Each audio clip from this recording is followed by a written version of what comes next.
Good morning, everyone. Welcome to my podcast. Welcome, returning viewers and new viewers alike. My name is Shannon Bellummake. I'm coming to you from northern New Jersey. This is a podcast about knitting and sewing and things like that. I think that's all I have this week is knitting and sewing and a little bit of stash.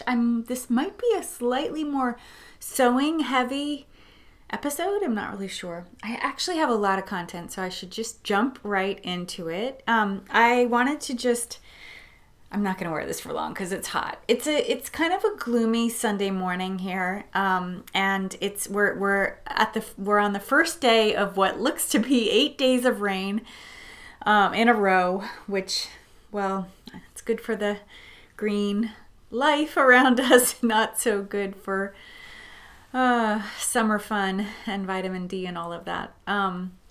But it is slightly cooler, and by slightly cooler, it's like 82 degrees Fahrenheit, which I think is something around 31 or 32 Celsius. But yeah, let me not talk about the weather. This isn't a British podcast.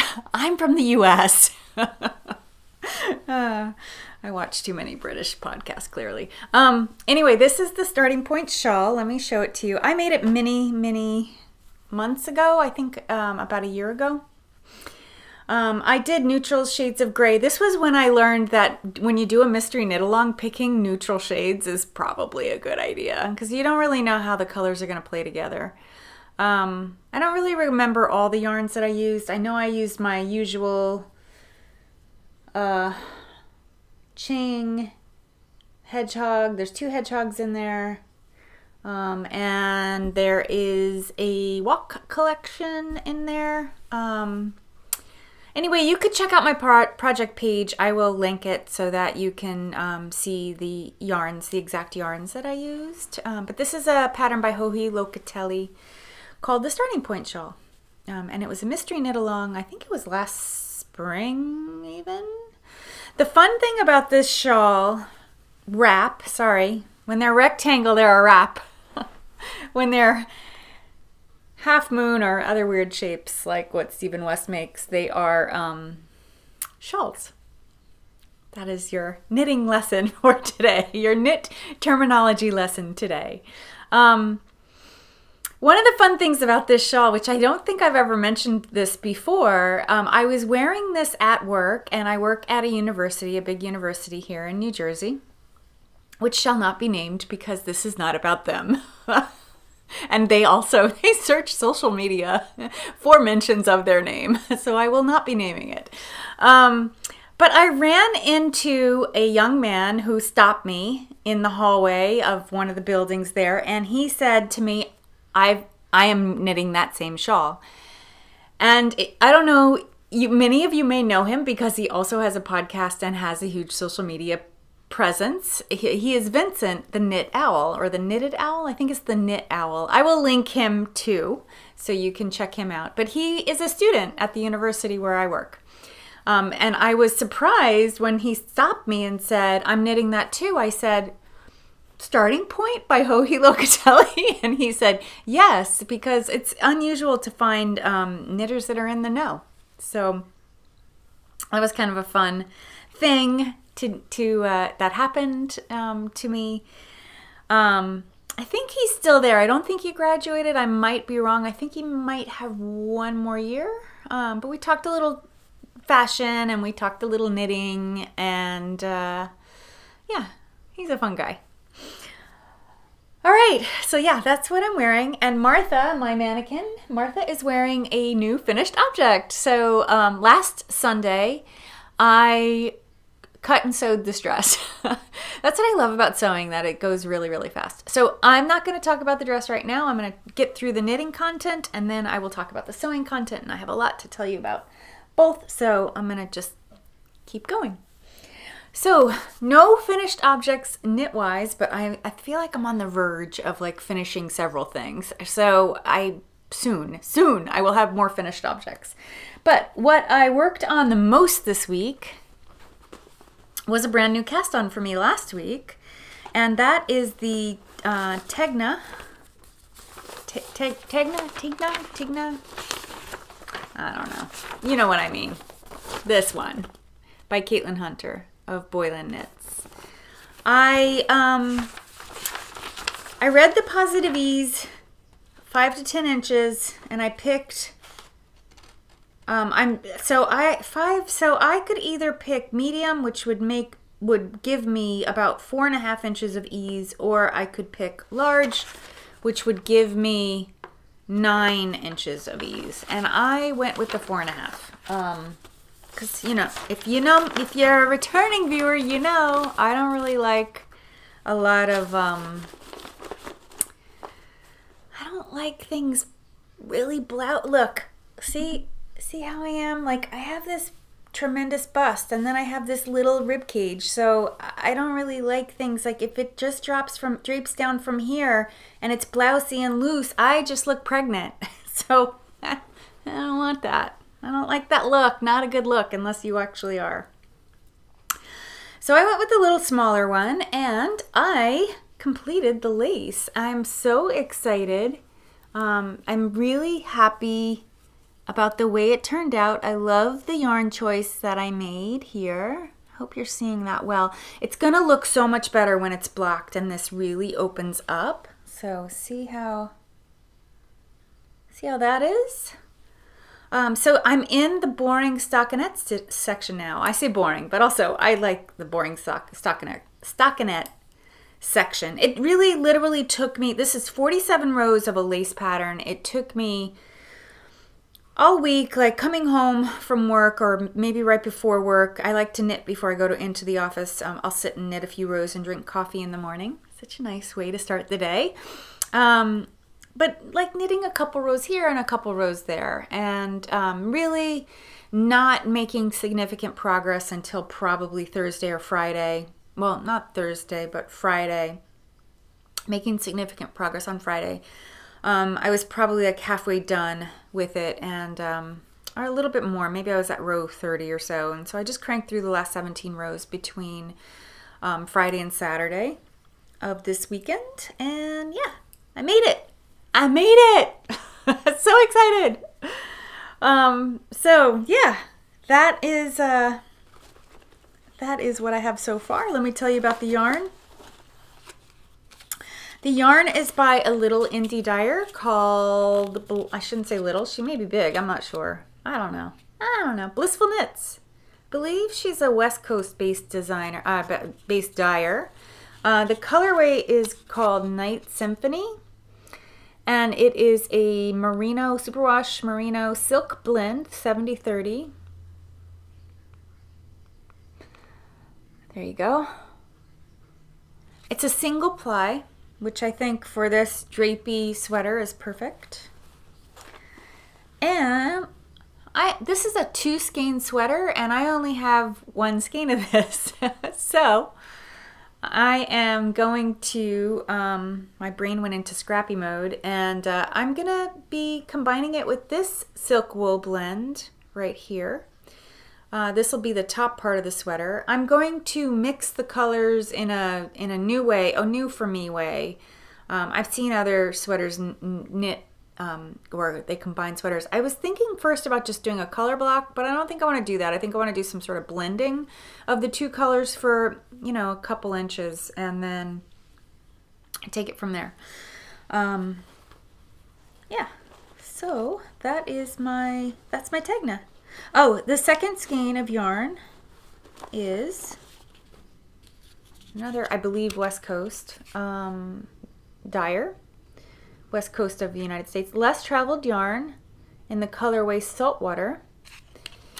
And this is a 50/50. 50 superwash, whoops, this way. Here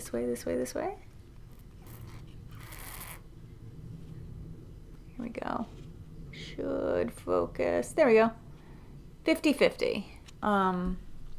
Silk superwash merino. Actually just as merino, not superwash blend. Yeah, so very pleased with myself for getting through that lace. I actually, the thing with the lace, it wasn't hard. It's just that it's important to be somewhere where you can look at the chart and or have something on TV where you can look at the chart. You can go back and forth like between looking at the chart and not looking at the chart. It's not like stockinette where you can just knit. I can knit stockinette and I can knit, you know, the purl side, or I can even do 2x2 rib or 1x1 rib without looking. I cannot do that with lace. It's something that it's important, I think, to pay close attention to. So, yeah. So that's that sweater. My other piece that got some love this week, actually I have yet another piece that got some love. This is my, ooh, wait, 2 stitches are running away and I just captured them. This is the Mama Luker 2.0 by Maya Carlson. I'll show you a picture. It's a free pattern on both Ravelry, and I think you can find it off Ravelry too. So it's basically little knitted bloomers. Yeah. And I'm going to just show you this part too. I'm down here about 3 inches in to this part right there. So let me show you. Here it is. See the rib panel that I have right here, one of the rib side panels, and then the this is stockinette that you knit in the round, so it's knit in one piece.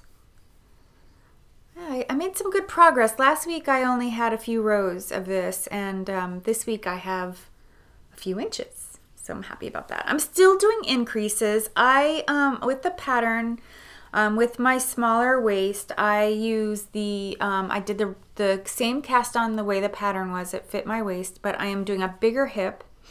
So I'm adding some more increases than what the pattern called for. But yeah, these are fun. I am looking forward to making more of these, actually. I think I'll make at least one more pair, and then for this winter and fall, and then see how much I wear them. And if I wear them a lot, I will make more. Because I like to wear shorts under skirts. Something that I'm fond of doing. And I don't have the ball band. Oh, but I think I have. Yes, I have it right here. Luckily I am podcasting right in front of my yarn stuff. So here's the yarn. It's Plucky Knitter. And returning viewers will know that I got this on a D-stash on Ravelry, so I got a deal. I got a good deal. The colorway, this is the Primo Sport. It's a merino cashmere nylon blend, and the colorway is called Jack of All Trades, which you can almost see there on that ball band.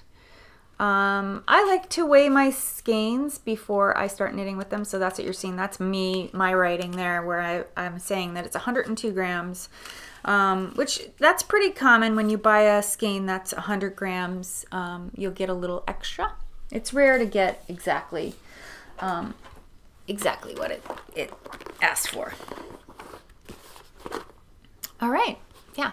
And in that D-stash, I bought 3 skeins because I'm planning to make the leg a little longer, and I'm not exactly clear on it's a 2 skein pattern, but I'm not exactly clear on how much yarn I'll be using, but I'll know after this. That's one of the reasons why I weigh the yarn, so that I can verify my yield. So Sunday morning, I'm having orange juice, a watery orange juice actually by now, because the ice is quite melted. But that's good. It's better for the acid in your stomach. Yeah. So my other work in progress, which I have not made a lot of progress on, is a mystery knit along that Ysolda Teague is doing. It's called the Gloaming Tide. We are in the 4th week of it. I have not yet finished the 3rd clue, which was released over a week ago.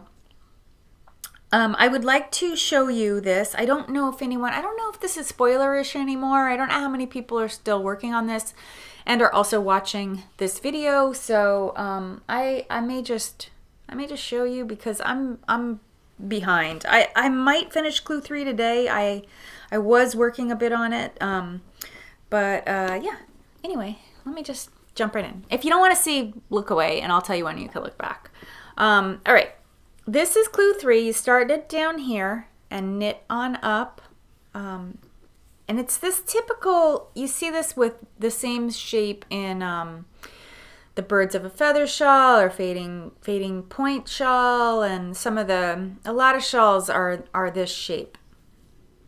The curious thing though about this pattern, I'm at row 125 in this section, and there's another like 40 rows to go. 40? Yeah, about 40 rows to go. And it continues, I've looked ahead and it continues in this shape. And the curious thing about that is that clues 1 and 2 were a separate piece. So here's the other piece. It's got this weird tail. And yeah, not really sure how these two pieces are going to go together. It's kind of curious. I really hope clue 5 isn't another shape like this. I think I'm kind of bored with this, actually. I'm kind of bored with this knit. I love the yarns, and I'll tell you what they are in a sec, but I'm kind of bored with this panel and this panel have almost the exact same repeat in terms of the color and the novelty stitches. So it actually reminds me a bit of Fading Point, where you knit one side of Fading Point, and then you knit the other side of Fading Point, and then you put them together in the middle, and then it reminds me of that. And I am wondering if if we're doing something similar with this piece. Okay. Let me tell you about the yarn. Isolde told us to pick a subtle fade. So I picked a subtle fade, and actually if you go look, if you're not knitting this, or even if you are knitting this, if you go look at the discussion pages, it's really interesting to see people who didn't pick subtle fades, people who picked more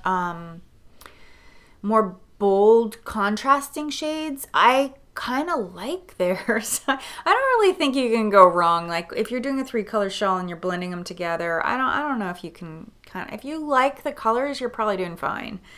But anyway, these are mine. My lightest color is by Garn Story, and it is called Grunge, and it is a gray with lots of colorful speckles in it. My middle color is by Ulan, and it is called Quarry. And my dark color is by Voolenvine, and it is called Can't Stop, Won't Stop. I'm actually having a little bit of a hard time sometimes as I'm knitting, because these are so multicolored, understanding or seeing on the strand like which color is which color, because they look so similar. But I followed instructions. I picked a subtle fade. And I do like the colors quite a lot, and I think I'm, well on my way to having a nice denim-y, something that'll look good with jeans, and I have a navy coat, it'll look really nice with that. Or just, something. I don't have a blue shawl, so now I do. Now I will.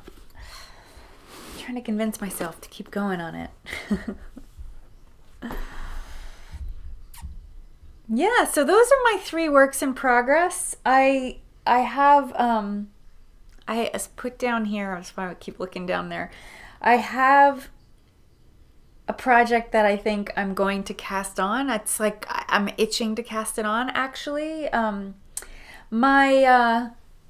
explain what that is in a sec.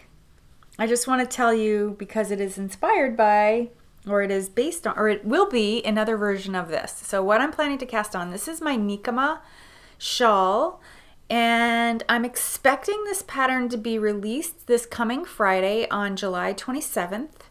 I will put an announcement on Instagram, and I'll talk about it in the next podcast once the pattern is released. So it's nearly done, the pattern, and nearly done with testing and nearly done with tech editing, and I've done some photographs already of it, and it is, yeah, it's just waiting for the final touches and last couple people to finish testing, but this is a pretty fast knit, which is nice. And I think it's well timed for end of July release because this is a worsted weight shawl. I will link my project page if you're itching to know more about the yardage and stuff that I used. But the beauty of this shawl is that you can have this center triangle right here. It's a novelty yarn that was a special hand-dyed, one-of-a-kind yarn, and I kind of designed the shawl because of this yarn, because I only had one skein. I didn't have any opportunity to buy more because it was a limited release. It's Pink as Life from Christy Glass by Christy Glass. She did a collaboration with Long Island Yarn and Farm. And it is a, if I remember right, it's an alpaca merino blend.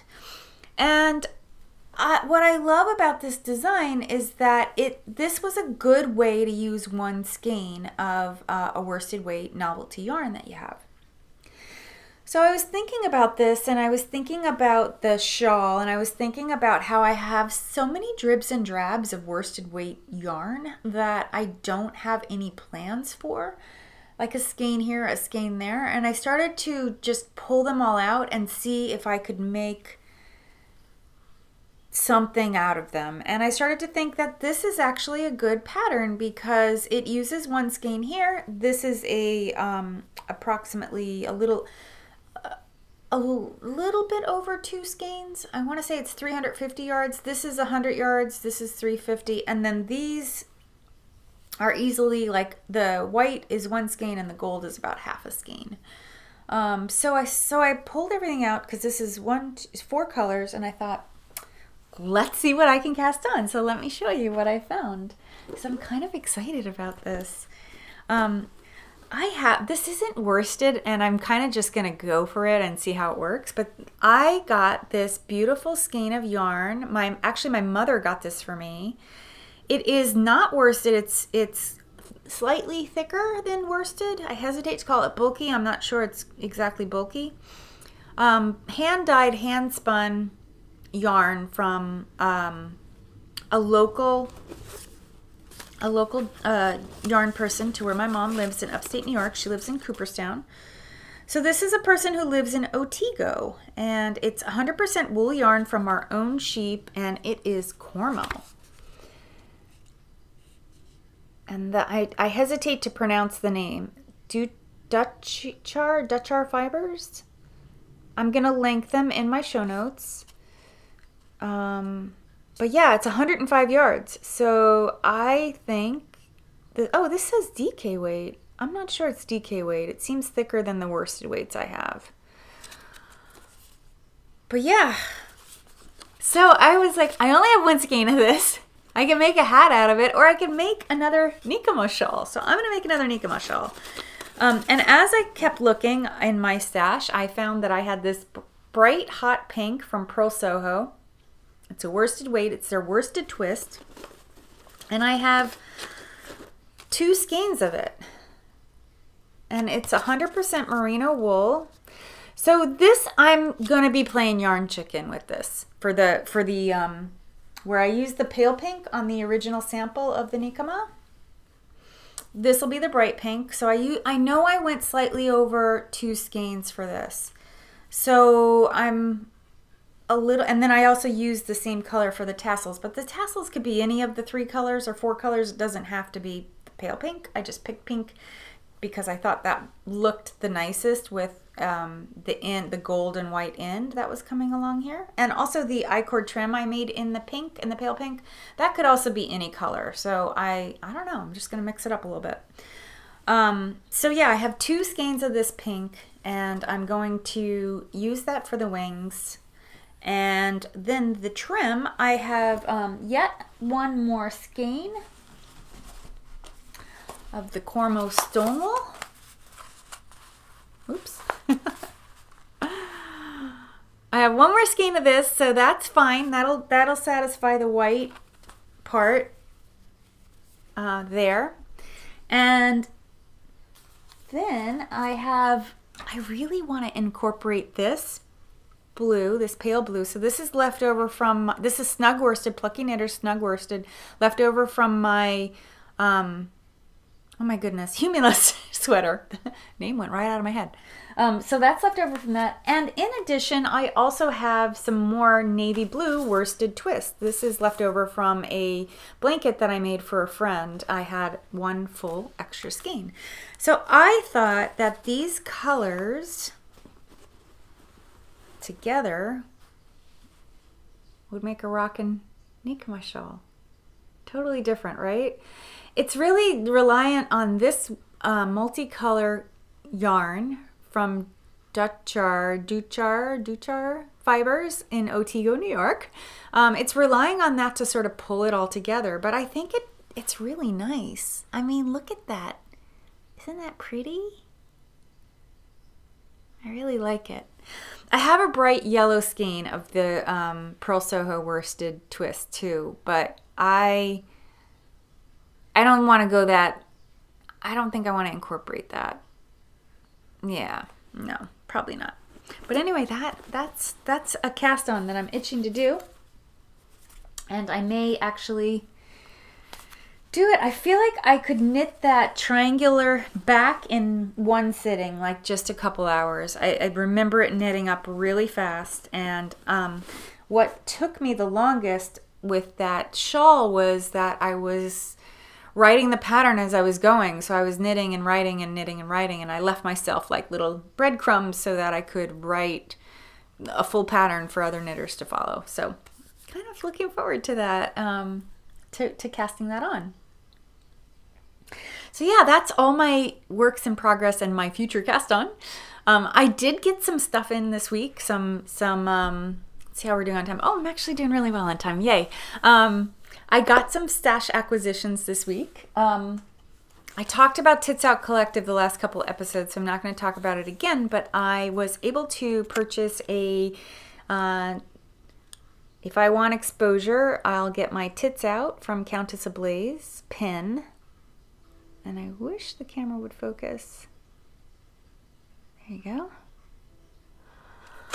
So yeah, I was able to get that pin. So I'm really happy about that. And I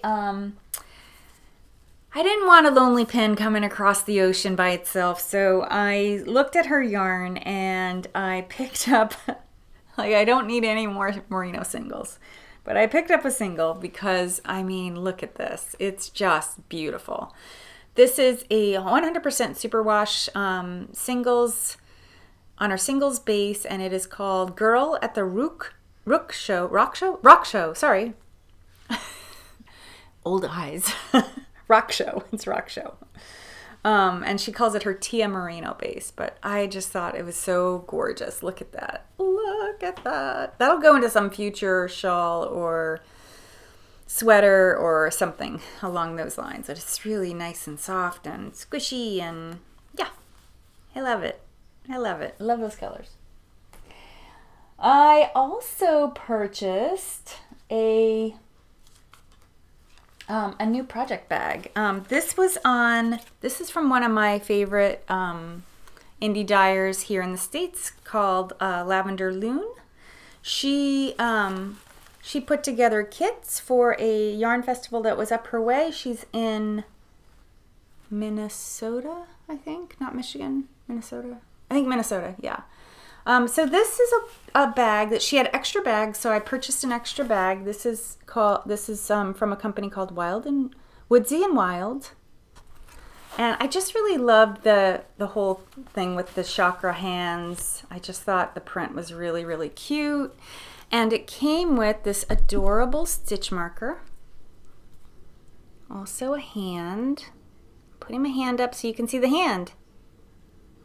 And that was from a company called Sweet Cherry.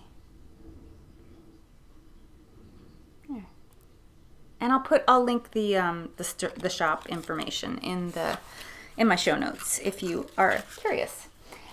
And also, because I didn't want that project bag being lonely, coming all the way from Minnesota to New Jersey, I She looked at her yarn. I looked at Lavender Loon's yarn, and I picked up a DK weight skein called Deep Forest.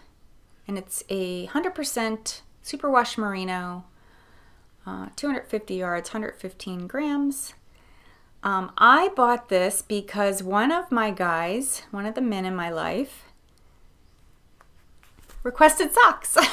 And you know, I have said this many times, I do not really enjoy knitting socks, but I thought maybe I'll try DK weight because it'll go faster, and maybe I'll enjoy knitting DK weight socks. So I don't have any idea what whose pattern I'll use. If you have ideas for me on whose pattern I should use, like kind of a painless sock knit pattern, let me know. I won't be casting these on soon. Maybe so I'm actually I think I've said this. I think I said this last week. I've been really stressed out at work, and I'm planning a 2.5 week vacation coming up. I have 2 more full weeks of work, and then I will have just a very short week, and then I will be off for 2.5 weeks, and I'm so looking forward to it. And I'm telling you that because I think that's when I'll get the socks done. But I thought this is a nice man color. Almost black, dark green. It's really pretty. See? Very pretty. And it feels really nice. So I know it's 100% superwash, but I'm gonna trust that this guy getting the socks, my guy who's getting the socks, will take good care of them. And if they have holes in them, I'll make them more.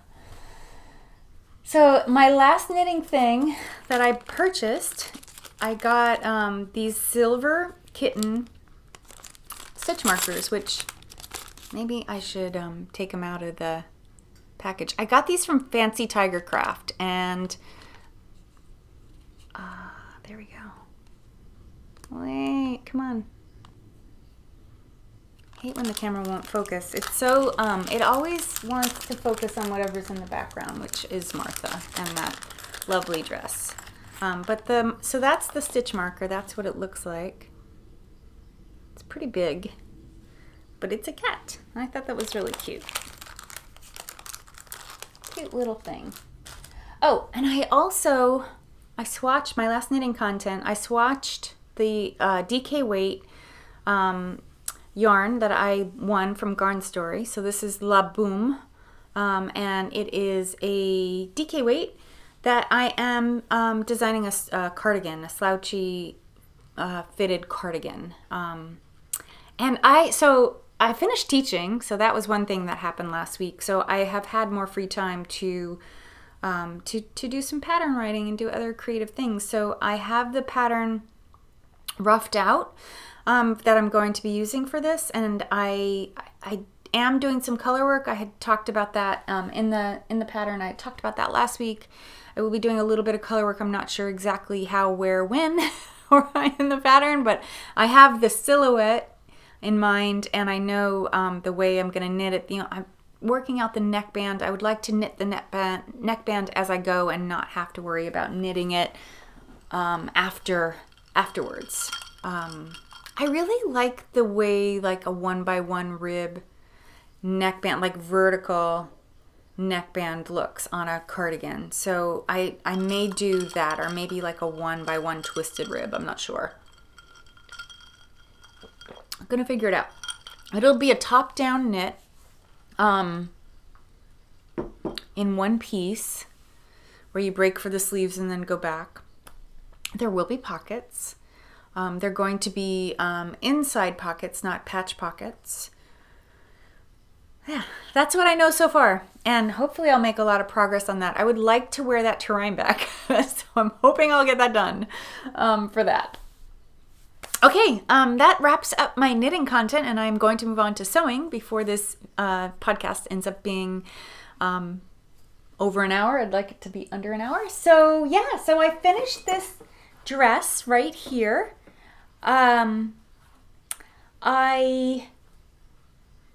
this is, what is it? So I had talked about this dress last week. It is the same exact pattern as this one. This is the dress that I was wearing in my episode last week.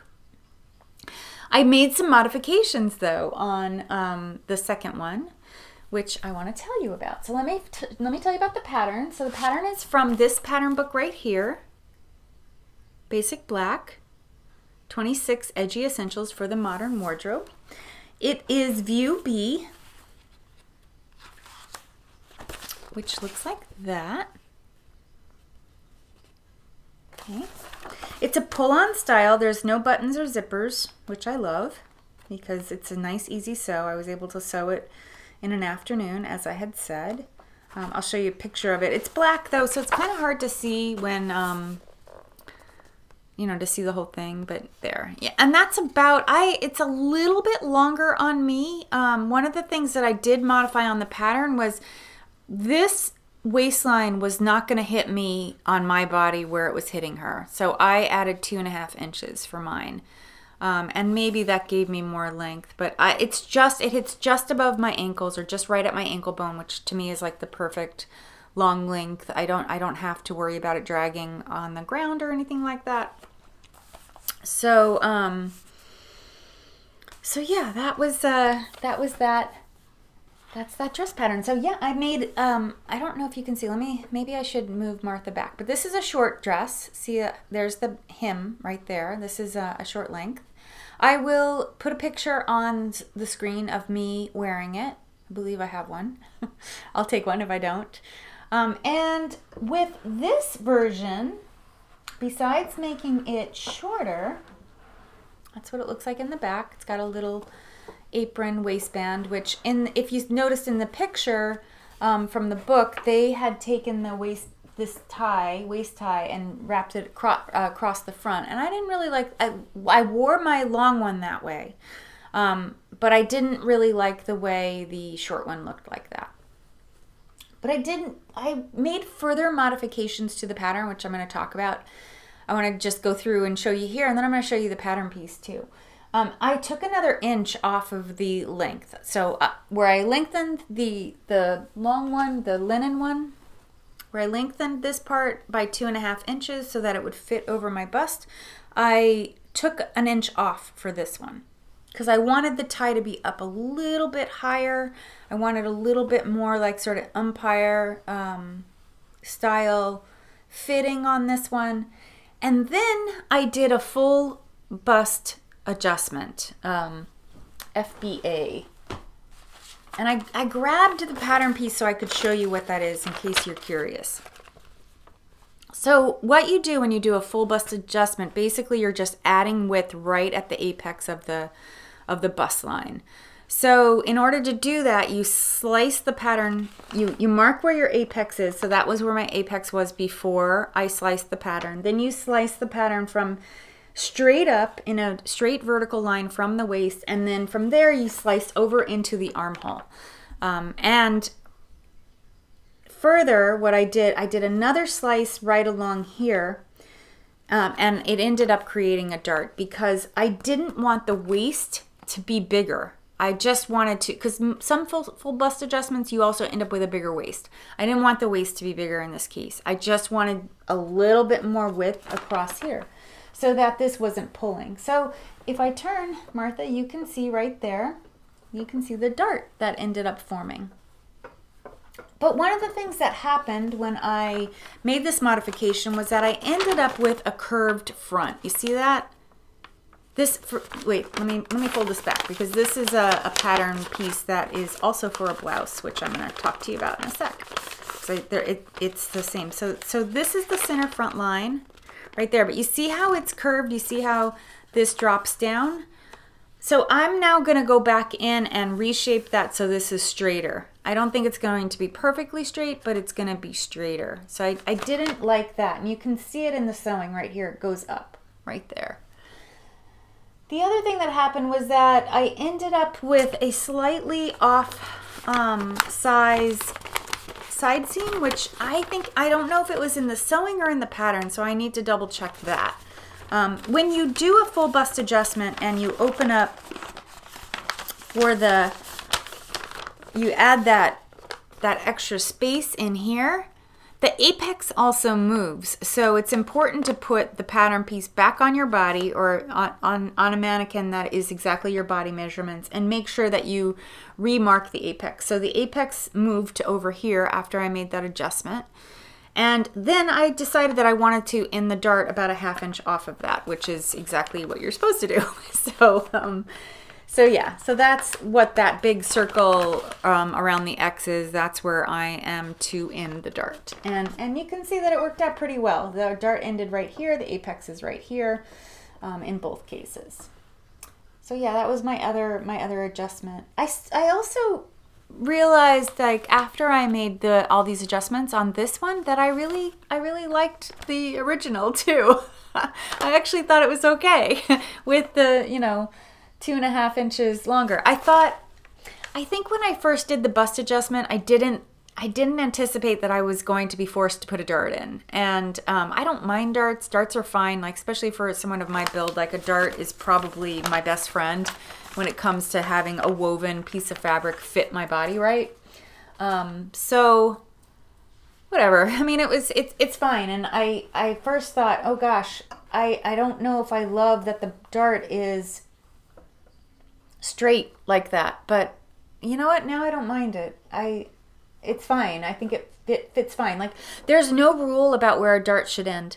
No rule at all. Like, the dart could have ended up here. It could have ended down here. It could have even been here in the waist if I wanted. There's a lot of places. I mean, I didn't have to have a bust dart. I could have had a line right here where I was cutting it to create that extra fold. I mean, the darts can even come from the armholes. And in fact, on older, more vintage dress patterns, you'll see that there are actually a lot of darts from the armhole for some reason. That was something that was commonly done.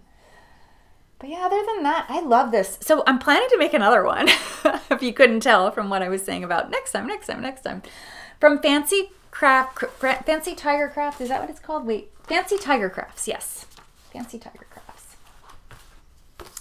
I got stuff from them. Yes, here. If you haven't heard of them, they, I think they have a pop-up show in New York, or shop in New York City. They have anyway. I don't know if it's still there. But I ordered from their Colorado store. They have a great selection of yarn and fabric and fiber and notions and patterns. And this is actually a postcard, a really cute postcard. So a good way to, nice advertising, guys. Nice advertising. I was just kind of, you know, thinking, let me see what there is. I'm curious. And I fell in love with this fabric right here. It is a Halloween fabric. Look at the little bats. Are those not adorable? But like on a dress, on the body, it wouldn't read like bats. You'd have to get pretty close because those bats are awfully tiny. I just love it. I really, really love it. It's got little moons, little crescent moons on it, and little stars too. But I think I'm going to make this same dress pattern again because I really liked it. I enjoyed sewing it, and I love the way it fit, and I love the way it looks. I haven't put pockets in. I didn't put pockets in this version. Maybe I should put pockets in this Halloween one. I don't know. We'll see. I need to wash the fabric first. So I'm going to wash that today, and maybe I'll even get the cutting out done today at some point. Still pretty early in the day. The other thing that I'm going to sew, and I showed this fabric before, I've had this fabric for a little while, is this llama print. How would that look as a dress? I don't know, like this seems a little, it's not quite my style, it's a little too cutesy, but I thought I would think of it as a muslin, and if I like it, and I like the way it comes out, and I like the print, I will go ahead and wear it. But this is what the pattern piece that I was showing you, that top is also for this blouse right here. So I'm going to make this blouse out of the llama print, and it is so on top it's the same as what you see here. So I'll probably use the one with the bust darts, I think. But it has a center front split down to the waist that you put on either side. You put some lace, and I bought some lace. I wanted to buy, I really wanted Cluny lace. So this is Cluny.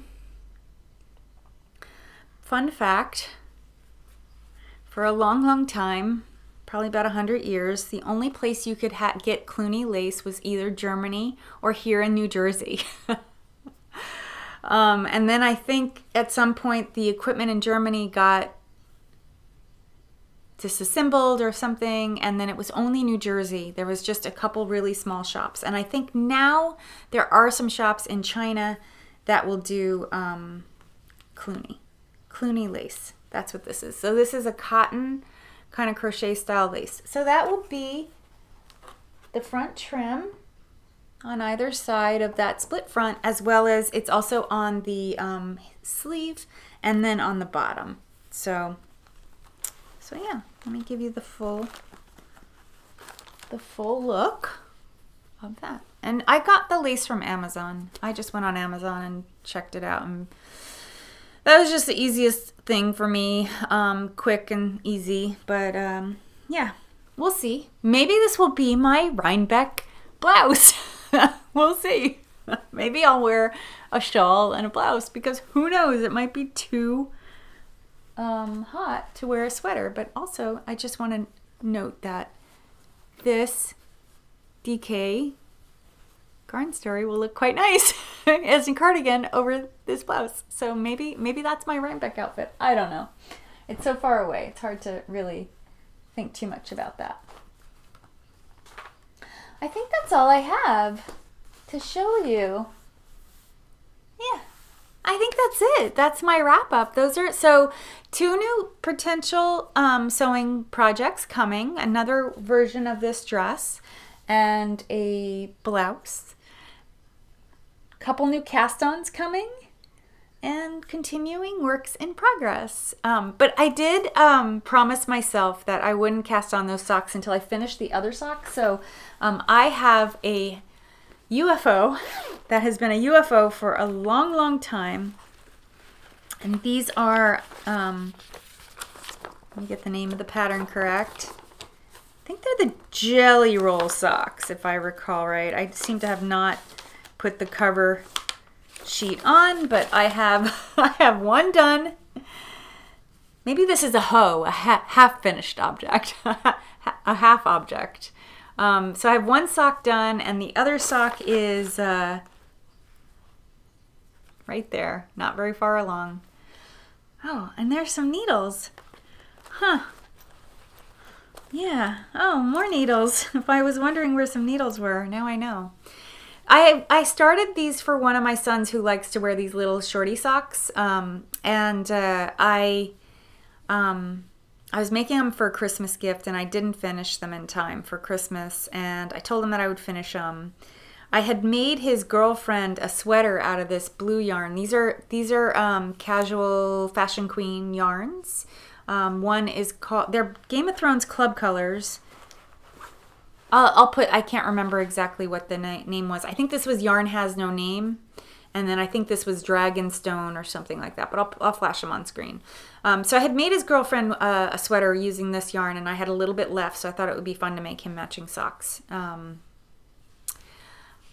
I want to finish these though. These are definitely getting finished on my vacation, so I will polish those off. I feel like I could knit the second sock in an afternoon of sitting on my couch and just watching podcasts. So that will happen. And then after I get those done, I'll do these for the other guy. We'll see. We'll see how it goes. I'll keep you posted, of course. Thank you so much for spending some time with me and listening to me talk on about knitting and sewing. I hope you enjoyed the podcast. Please like the podcast if you did. It helps my tiny channel grow, and subscribe if you're not already a subscribing viewer, or comment below too if you like. I read all the comments and comment back. I'm not bombarded with comments, and yeah, I look forward to spending more time with you next week. Bye everyone, enjoy your week.